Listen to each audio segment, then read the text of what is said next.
مہینہ ہے، یہ موسم بہار ہے، یہ جو بڑا مبارک ہے، بڑا مسعود ہے، اور اس مہینے کے ذریعے سے پوری دنیا کو جو سعادتیں حضرت رسول اکرم صلی اللہ علیہ وسلم تھے، محمد ابن عبداللہ ابن عبد المطلب کی اس دنیا میں تشریف لانے ملی ہیں، جو سعادتیں ملی ہیں، ترقیاں ملی ہیں، جو عروج حاصل ہوا ہے، جو علم دنیا میں نصیب ہوئی ہے، جو اخلاق عطا ہوئے ہیں، در حقیقت حضرت رسول اکرم پوری انسانیت پر احسان ہے، اور اللہ یہ احسان ہے کہ اس نے ایسے خاتم النبیین کو، خاتم الرسل کو مبعوث فرمایا میں ایک ایسا انقلاب برپا ہوا ہے جس کا کوئی بھی نمونہ نہیں ہے۔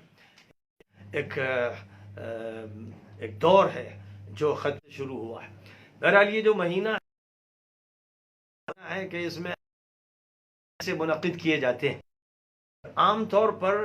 سیرت کے جو جلسے منعقد کیے جاتے ہیں وہ 12 ربیع الاول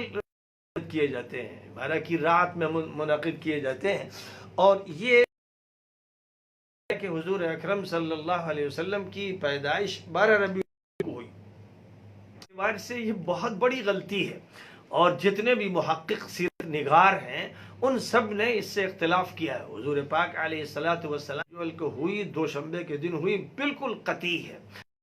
عوام کی زبان پہ 12 وفات کا لفظ ہے۔ میں اپنی بہت سی تقریروں ہوں کہ بولتے ہیں 12 وفات اور عمل میں 12 میلاد کا مظاہرہ، تو جب وفات کہا جائے گا تو حضور پاک علیہ السلام کی پیدائش بے انتہا خوشیوں کا واقعہ ہے۔ ہم لوگوں اکرم صلی والد ماجد شادی حضرت آمنہ سے 570 عیسوی میں ہوئی، اور اس کے بعد حضور اکرم صلی اللہ علیہ وسلم کی پیدائش 571 عیسوی میں 21 اپریل کو دوشنبے کے واقعہ عام الفیل کے، یعنی جس کو ہاتھی کا سال کہا، کو لے کر مکے پہ جو چڑھائی کی تھی، اور اس میں پھر وہ ناقے کے 55 دن کے بعد یہ حضور کی پیدائش کا وہ واقعہ کی قسمت جس تفصیل کے ساتھ بیان کیا ہے اس کو پڑھیے تو پیروں کو چوم رہی ہے، اور ایسا لگتا ہے پیدائش ہوئی وہ 9 ربیع الاول کو ہوئی ہے، اور 571 عیسوی ہے، اور یہ 20 اپریل ہے، اور دوشنبے کا دن ہے۔ اس لیے میں نے اس سال یہ فیصلہ کیا کہ جامعہ سید احمد شہید ملیح آباد میں اجلاس منعقد کروں گا، اور 9 تاریخ کو کروں گا، تاکہ لوگوں کے سامنے یہ تاریخ نمایاں ہو کر عمانی نے 9 تاریخ اپنی سیرت النبی میں لکھی ہے، پوری رحمت اللہ علیہ نے اپنی کتاب رحمت للعالمین میں 9 تاریخ لکھی ہے،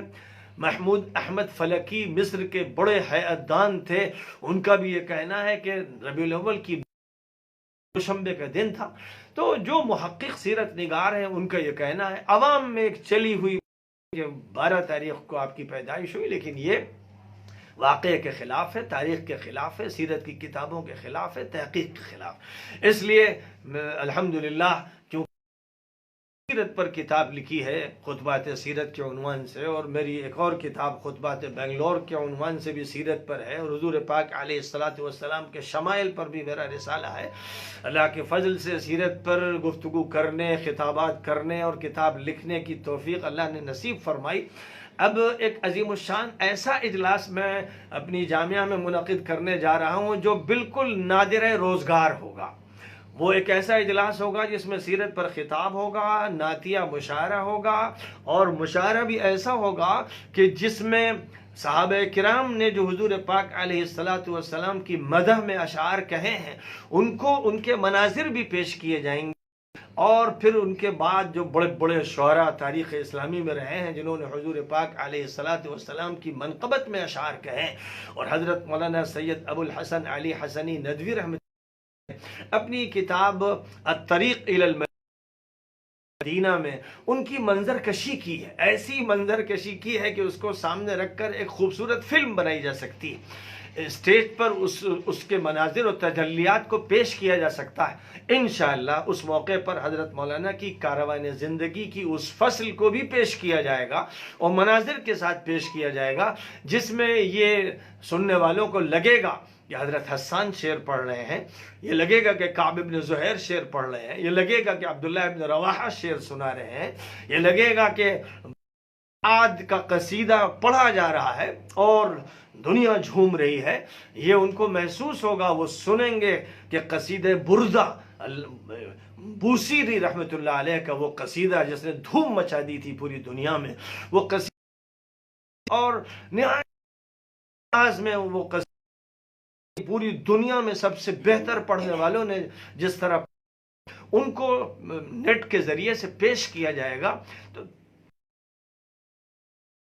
کی جائے گی، جو میں سمجھتا ہوں شاید صرف لکھنؤ میں نہیں، انڈیا میں نہیں، بر صغیر میں نہیں، دنیا میں شاید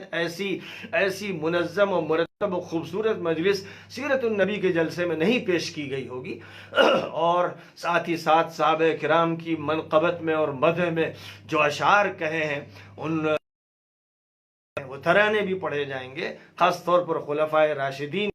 میں ترانے پرجوش طریقے پر پیش کیے جائیں گے، اور اسی طرح اہل بیت نبی علیہ السلام کی خدمت میں علی اور فاطمہ اور حسن اور حسین اور ان کی اولاد کی خدمت میں جو بہترین اشعار کہے ہیں، ان شعراء میں جو عاشق رسول ہیں، عاشق اہل بیت ہیں، عاشق صحابہ خلفائے راشدین ہیں، ان کے اشعار کا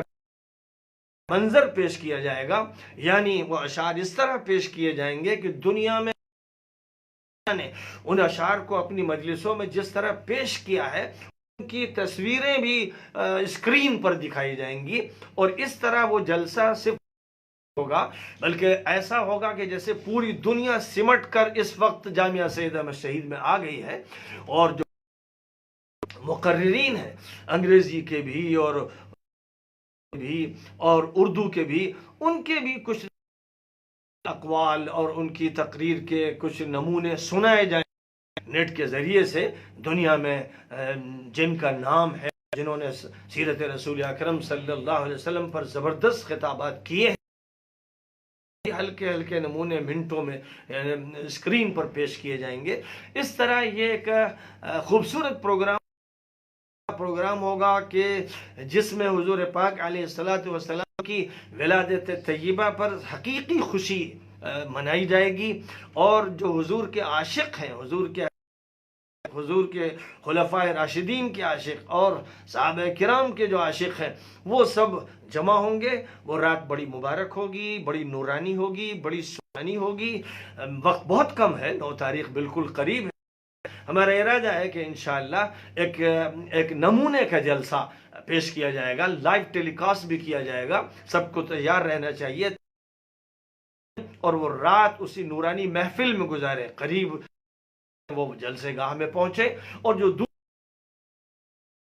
کان بھی لگا دیں۔ اس طرح انشاءاللہ یہ ایک تاریخی جلسہ ہوگا، تاریخ ساز جلسہ ہوگا۔ 12 ربیع الاول کے جو جلسے ہیں ان کے لیے بھی ایک نمونہ ہوگا، اور خوشیوں میں حضور پاک علیہ الصلاۃ والسلام کی تعلیم ہے کہ شادی ہو تو انتظام کرو گانے کا بھی، اور تو حضور پاک علیہ السلام کے صحابہ اور صحابیات شادیوں کے موقع پر اچھے گانے، یعنی جو اچھے معنی والے الفاظ ہوتے تھے اور اشعار ہوتے تھے ان کو گاتے بھی تھے اور دف بجاتے تھے۔ تو اسی طرح دف کے ساتھ حضور کی نعتوں نیٹ کے ذریعے کیا جائے گا انشاءاللہ۔ یہ ساری باتیں سوچی گئی ہیں، اللہ تعالی ہماری مدد فرمائے، اور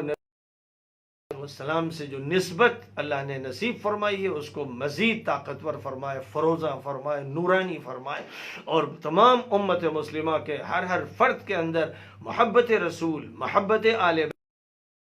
بیت راشدین پیدا فرمائے۔ بس اس وقت میں نے یہ چاہا کہ ابھی سے اس کا اعلان کروں، اور آپ سب حضرات سے بھی میری درخواست ہے کہ دعا فرمائیں، دعا بھی کریں اور شرکت کریں، جوش و خروش سے محبت کا ثبوت دیں، حضور سے محبت کا ثبوت دیں، اور جو صحیح اسلامی فکر ہے جس میں توازن ہے اہل بیت میں اور صحابہ میں، اس کو بھی سمجھیں۔ صحابہ کرام کے بارے میں جو مدح کے اشعار پڑھے جاتے ہیں، ترانے پڑھے جاتے ہیں، انشاءاللہ اس کا بھی اہتمام کیا جائے گا، اور دیگر جو پہلو اکثر متروک ہو جاتے ہیں ان کو بھی پیش کرنے کا اہتمام کیا جائے گا۔ وآخر دعوانا ان الحمد للہ رب العالمین۔